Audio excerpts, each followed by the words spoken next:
Hi friends, Sunday వస్తే non veg వండాల్సిందే కదా, కానీ ప్రతిసారి చికెన్ అయిపోతుందని చెప్పేసి నా అనకాపల్లిలో డాడీ అయితే మటన్ అయితే తీసుకొచ్చారు. కొద్దిగా డిఫరెంట్గా మటన్ పలావ్ అయితే చేశారనమాట. ముందే మ్యారినేషన్ చేసి ఫ్రిడ్జ్లో పెట్టిన 3 to 4 hours వరకును. దానికోసం ముందుగా మటన్ అనేది బాగా వాష్ చేసి తీసుకొని ఒక బౌల్లోకి ఇందులోనే పసుపు, ఉప్పు, కారం, ధనియాల పొడి, గరం మసాలా, మటన్ మసాలా కూడా యాడ్ చేసి కొద్దిగంత కసూరి మేతి, పెరుగు, నిమ్మరసం కూడా యాడ్ చేస్తున్నాను. కొత్తిమీర, పుదీనా ఉంటే పుదీనా యాడ్ చేసుకుని, నా దగ్గర పుదీనా లేదు అందుకే కొత్తిమీర, కొంచెం కరివేపాకు యాడ్ చేసుకొని బాగా కలిపేసుకొని ఫ్రిడ్జ్లో పెట్టుకొని ఒక 3 to 4 hours మ్యారినేట్ చేసుకుంటే ముక్కకి మసాలా అనేది బాగా పట్టి బాగా ఉడుకుతుంది అనమాట.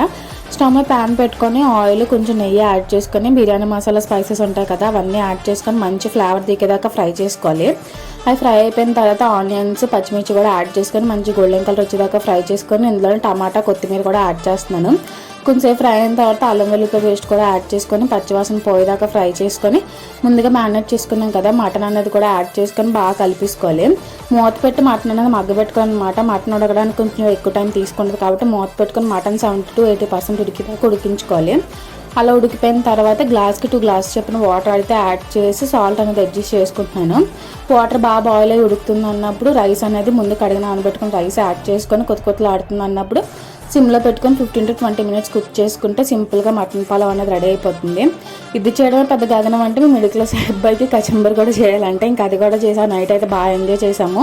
మీరు కూడా ట్రై చేయండి. Please like, share and subscribe middle class అబ్బాయి యూట్యూబ్ ఛానల్. ఫాలో అవడం మర్చిపోకండి ఫ్రెండ్స్. ఒక లైక్ కొట్టండి. వెళ్ళిపోకుండా మంచి వీడియోస్తే మేము ముందుకు వస్తూనే ఉంటాం. కొంచెం సపోర్ట్ చేయండి ఫ్రెండ్స్ మన ఛానల్ అలా వెళ్ళిపోకుండా.